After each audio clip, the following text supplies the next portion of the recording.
नमो अरिहंताणम्।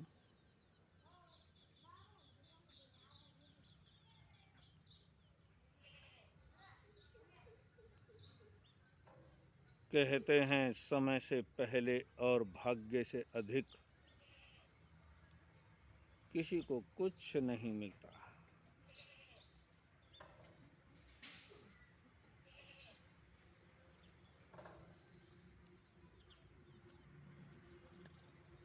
जो अपना भाग्य है, हालांकि भाग्य को बनाने वाला कौन है? आकाश में बैठा हुआ कोई ईश्वर? नहीं नहीं, भाग्य बनाने वाले भी हम हैं। और भाग्य के अनुसार फल पाने वाले भी हम हैं।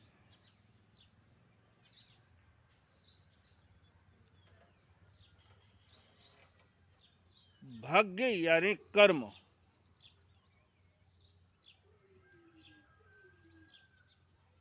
जैसा हमने किया है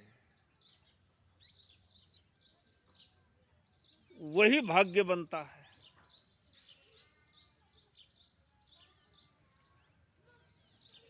तो उससे ज्यादा इंसान को कुछ नहीं मिलता। हालांकि भाग्य के भरोसे बैठे रहना ये भी हमारी सबसे बड़ी कमजोरी है।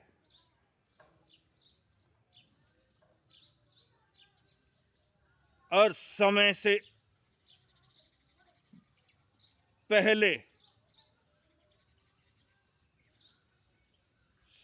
पहले और भाग्य से अधिक, यानी जब वो समय आता है, हमारे जीवन की जो गतिविधियां हैं, हमारे जीवन की जो नियति है, हमारे जीवन का जो काल भाव क्षेत्र है, ये महावीर के पांच समवाय हमारे जीवन पर अपना असर डालते हैं।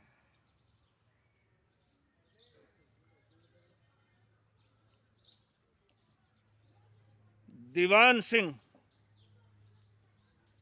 अपने पिता और अपने बड़े भाई यानी पिता खूबचंद जी महाराज और बड़े भाई श्री फूलचंद जी महाराज,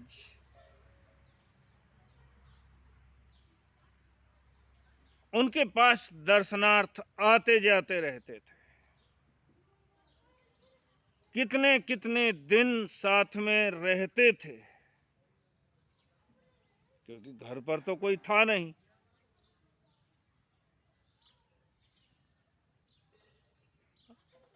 अब ये तीन बच्चे थे, पिता, बड़े भाई और स्वयं। पिता ने दीक्षा ले ली, बड़े भाई ने दीक्षा ले ली, अब अकेले रह गए दीवान सिंह।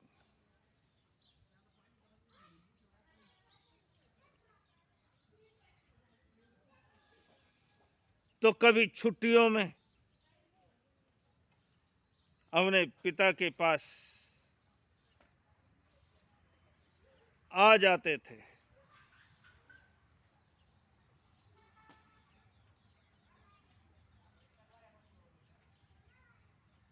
बड़े भाई और पिता को देख करके भी उनके मन के अंदर कभी वैराग्य का भाव नहीं आया। परिवार उजड़ गया,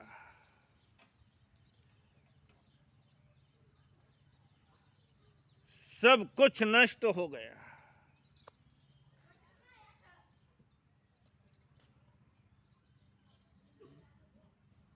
बड़े भाई उनको समझाते हैं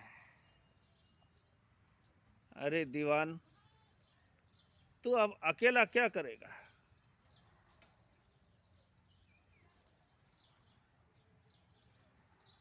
तू भी दीक्षा ले ले। तो कहते हैं दीवान सिंह नाराज हो जाते थे।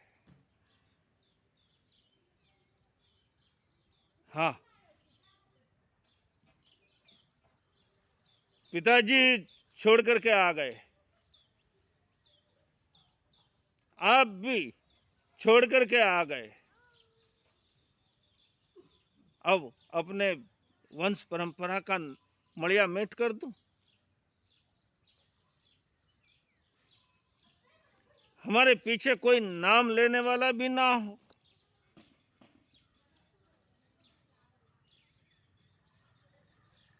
मैं अपनी वंश परंपरा को आगे बढ़ाऊंगा। 1,00,000 पूत 1.25 नाती, 1,00,000 पूत 1.25 नाती, ता रावण के घर दिया ना बाती।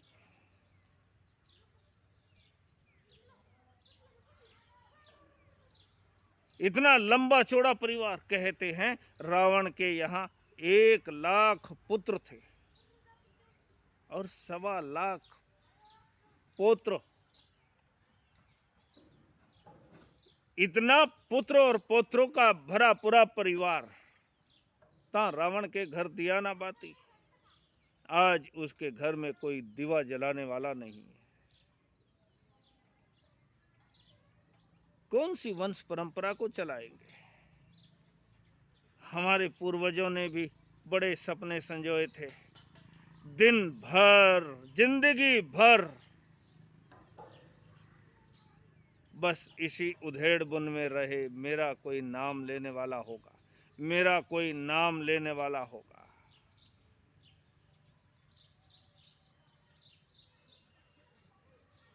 किसके नाम चले? हमेशा के लिए।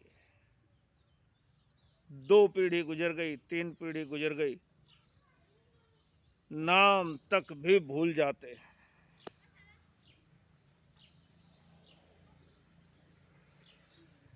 मुझे भी दादा का नाम पता है, लेकिन दादा के दादा का नाम,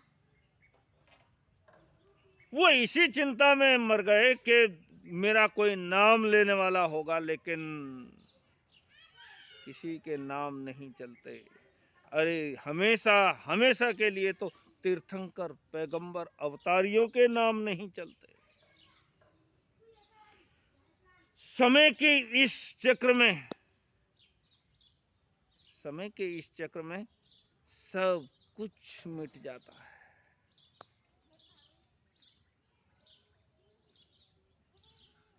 कहते हैं चक्रवर्ती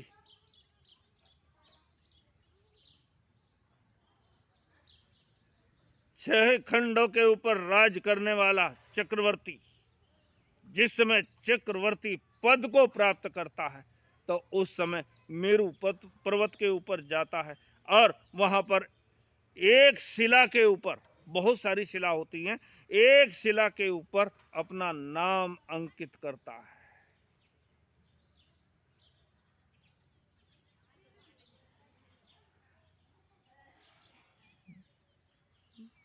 भरत चक्रवर्ती भी गए, देखा उन्होंने बहुत सारी शिलाएं, दूर दूर तक शिला ही शिला बिखरी पड़ी है, लेकिन जिस शिला के ऊपर भी देखता है वहां पर किसी न किसी का नाम लिखा हुआ है।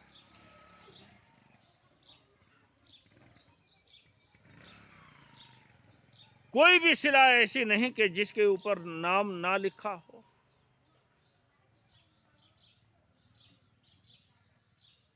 ढूंढता फिरता है कोई ऐसी शिला जिसके ऊपर नाम ना हो, लेकिन एक भी शिला नहीं।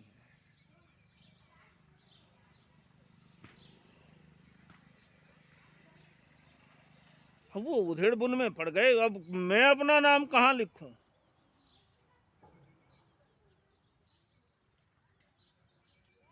तो कहते हैं उन्हें बताया गया कि राजा किसी एक शिला के ऊपर से नाम मिटा करके और उस समय अपना नाम अंकित करना होता है। किसी का नाम मिटा करके अपना नाम अंकित।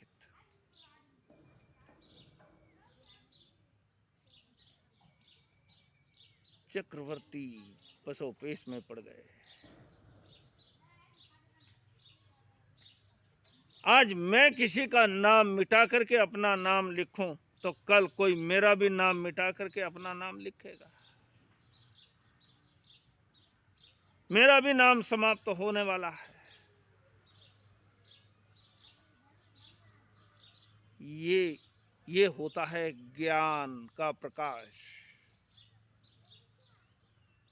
शास्त्रों से ज्ञान नहीं आता, प्रवचनों से भी ज्ञान नहीं आता।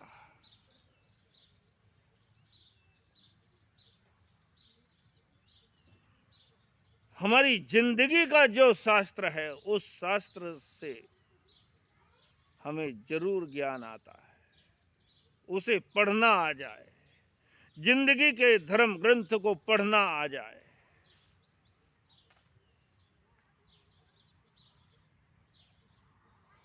कहते हैं बादाम खाने से बुद्धि नहीं आती, ठोकर खाने से बुद्धि आती है।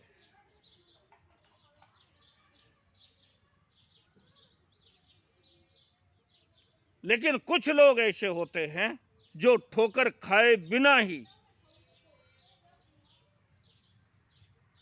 ज्ञान को प्राप्त हो जाते हैं, जिंदगी का, इस जीवन का धर्म शास्त्र पढ़ करके, अनुभवों से।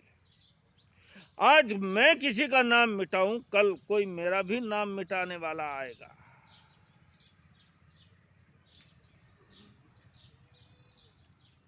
जैन परंपरा में तो 24 तीर्थंकर की परंपरा है, लेकिन उसके आगे भी अनंत 24सी, अनंत 24सियों का तो हमें पता ही नहीं।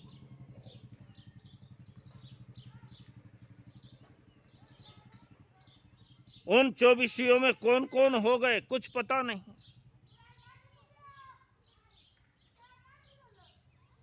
माना ऋषभदेव को लाखों वर्ष हो गए,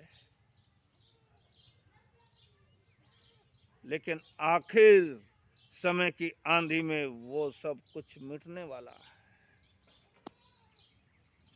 ऋषभदेव के पहले भी थे 24, उसके पहले भी थे 24, अगर जैन शास्त्रों की बात माने तो उसके पहले भी थे 24।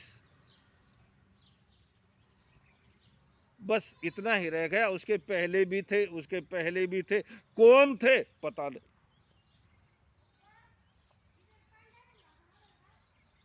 किसका नाम चला है, हमेशा के लिए कुछ भी रहने वाला नहीं। तुम धन के अंबार लगा दो, तुम डिग्रियों की थप्पियां लगा दो, कुछ भी कर लो, समय सब कुछ मिटा देगा।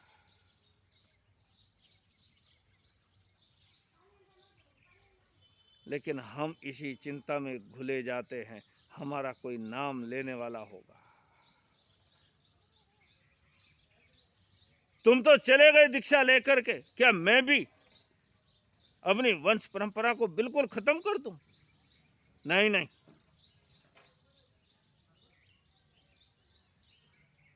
मुझे दीक्षा नहीं लेनी।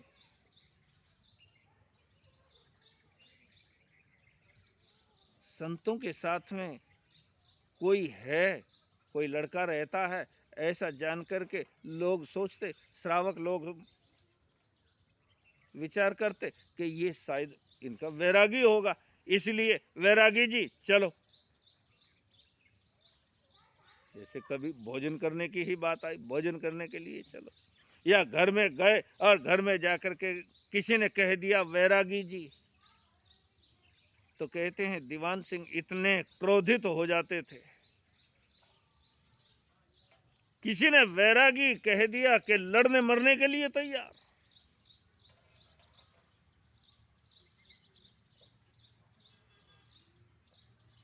इसलिए गुरुदेव पहले ही श्रावकों को समझा करके रहते थे कि भाई इनको कभी तुम वैरागी मत कहना, ये लड़का जो है हमारे साथ में जो रहता है इसे तुम भी वैरागी मत कहना। समय से पहले और भाग्य से अधिक किसी को कुछ मिलता नहीं है। जिस रास्ते पर पिता चले, जिस रास्ते पर बड़े भाई चले आत्म कल्याण के लिए, उससे दीवान सिंह क्रोधित हो जाते हैं।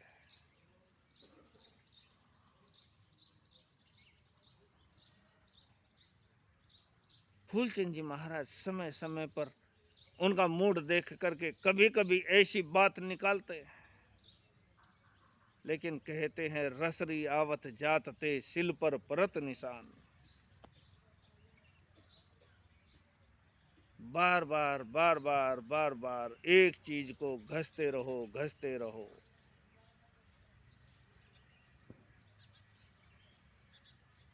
बार बार उसका मूड देख करके फूलचंद जी महाराज बार बार समझाते रहते हैं, अपने अपने तरीके से समझाते हैं।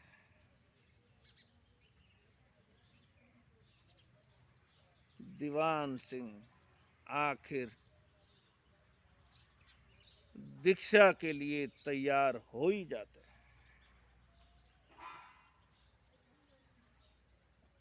अरे दीवान, किसका वंश चला है, कौन किसका नाम लेने के लिए ये सब कुछ मिटने वाला है। एक ही चीज अमर है, वो है आध्यात्म। जो तुमने अपनी आत्मा के लिए कर लिया बस वही तुम्हारा है, बाकी इस संसार में कुछ भी तुम्हारा नहीं।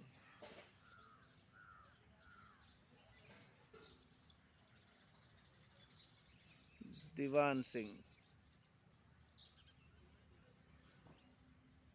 कहते हैं जिस समय वो यूनिवर्सिटी में पढ़ते थे और किसी को अत्याचार करते हुए देख लिया तो दीवान सिंह ऐसे झपट पड़ते थे,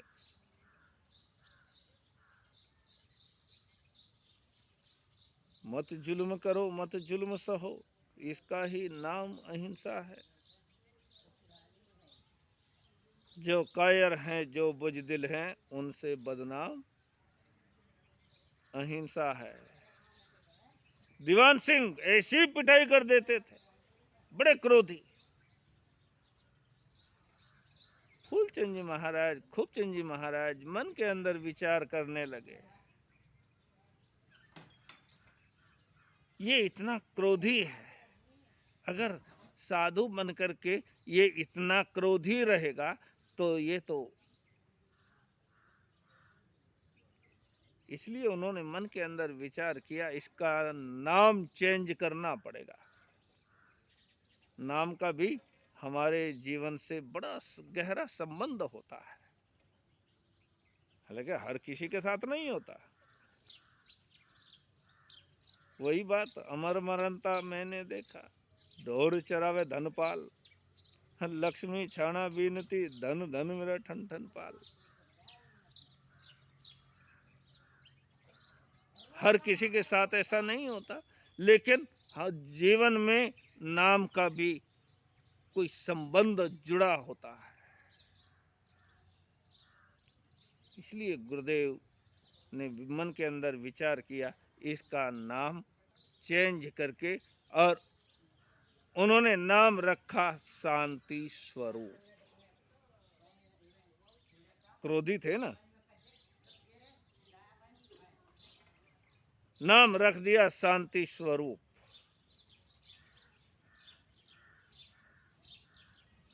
और शिष्य बने महाघोर तपस्वी स्वामी श्री निहाल चंद जी महाराज के। ये पिता खूबचंद जी महाराज, बड़े भाई फूलचंद जी महाराज, ये भी तपस्वी निहाल चंद जी महाराज की सेवा में ही रहे, क्योंकि गुरु तो मात्र 6 महीने की दीक्षा पर्याय थी और गुरु का देहावसान हो जाता है, तो वो भी उनकी सेवा में रहे।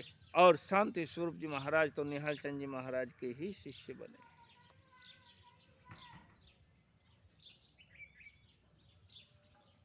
शांति स्वरूप क्रोध छू मंतर हो गया। जिस कमरे के अंदर बैठते थे उस कमरे में आज भी जाकर आदमी कितना ही क्रोधी हो और क्रोध में एक बार उस कमरे के अंदर चला जाए, उसका क्रोध जैसे था ही नहीं, इतना शांत हो जाता है। ऐसे पुद्गल आज भी उस कमरे के अंदर भी महसूस किए जा सकते हैं।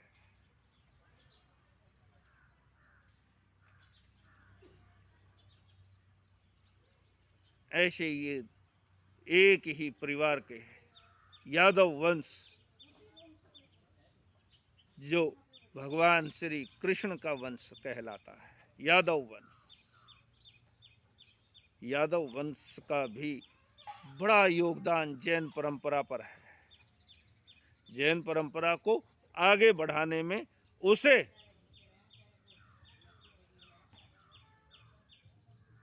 जैन परंपरा को आगे बढ़ाने के लिए यादव वंश का बड़ा योगदान है।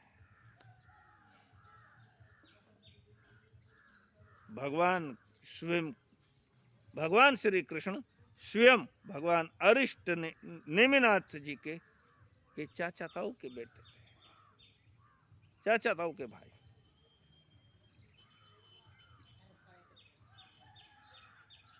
अंतगढ़ सूत्र में 8 दिन का प्रवचन,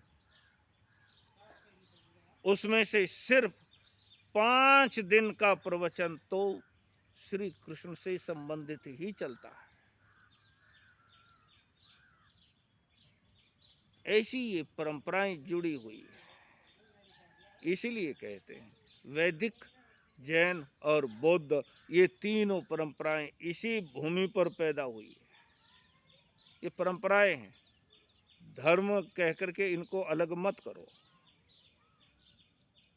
ये 3 धाराएं हैं।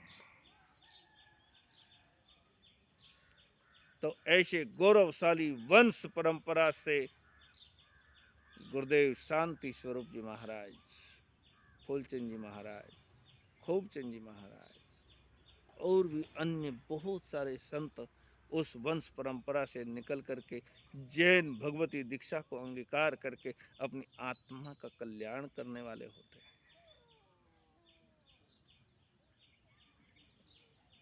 बाकी समय पर ओम शांति।